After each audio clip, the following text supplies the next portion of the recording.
avec Thomas dans le rôle de professeur latine. Audrey, on ne sait jamais d'où elle vient, mais elle est toujours là. Victor, dans le rôle de... Victor. Et Lisa, la narratrice en chef. Il était une fois Hey! un pays où la température descend rarement sous les 15 degrés. Ah bon, on peut pas s'y peler.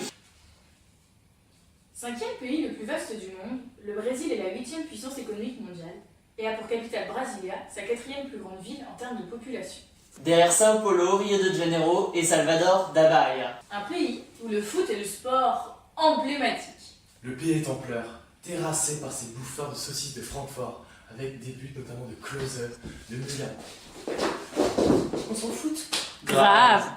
Mais dans ce pays de 200 millions d'habitants, on pratique également le volleyball. Et la Formule 1 avec des grands champions comme Ayrton Senna, Felipe Massa et Rubens Barrichello qui détient le record de participation dans ce sport. Le Brésil possède des paysages époustouflants, des infrastructures impressionnantes et des Prostituées.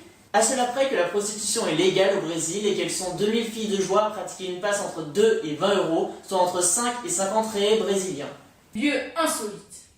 On peut notamment admirer la plage de Copacabana, le Corcovado, Un relief de 750 mètres surplombant Rio de Janeiro et accueillant en son sommet le Christ Rédempteur, une statue de 38 mètres qui attire chaque année 750 000 visiteurs.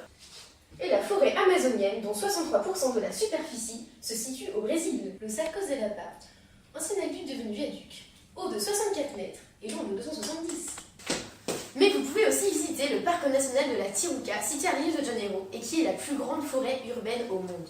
Chute d'eau, écureuils et végétation verdoyante vous assureront une belle randonnée. Le monument de l'Ipiranga est situé à Sao Paulo et glorifie l'indépendance du Brésil qui fut proclamée le 7 septembre 1822. Et également le stade Maracana.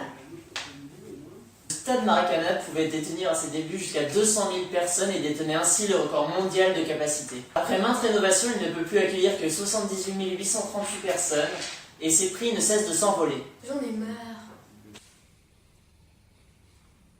C'est également par excellence le pays de l'ambiance. Sur toute une semaine de festivités, le carnaval de Rio accueille 500 000 personnes. On y danse la...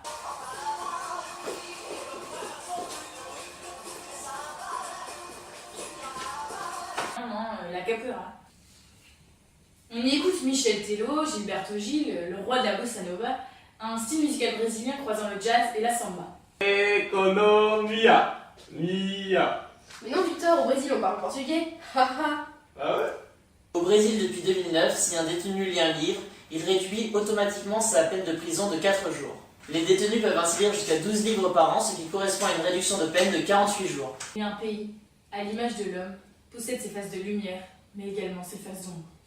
La déforestation y est inquiétante.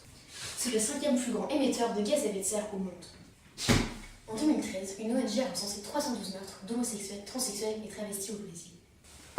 Qualifiant le pays de champion du monde de crimes homophobes. En Amérique latine, 40% de ces crimes se produisent au Brésil. Avec un déficit budgétaire de 6,7% en 2014 et une économie stagnante, ainsi que des favelas où s'entassent 14,4% de la population et des écarts de richesse déconcertants, le Brésil est loin d'être le pays que l'on imagine. L'organisation des Jeux Olympiques à Rio en 2016 devrait toutefois offrir au Brésil quelques retombées économiques. Et le pays sombrera dans les dettes et la fête. Retrouvez En dessous. Des informations. Sur le Brésil. Si vous voulez, vous pouvez cliquer sur les petits liens. Juste entre nous, on appelle ça des Brésiliens. Ah non!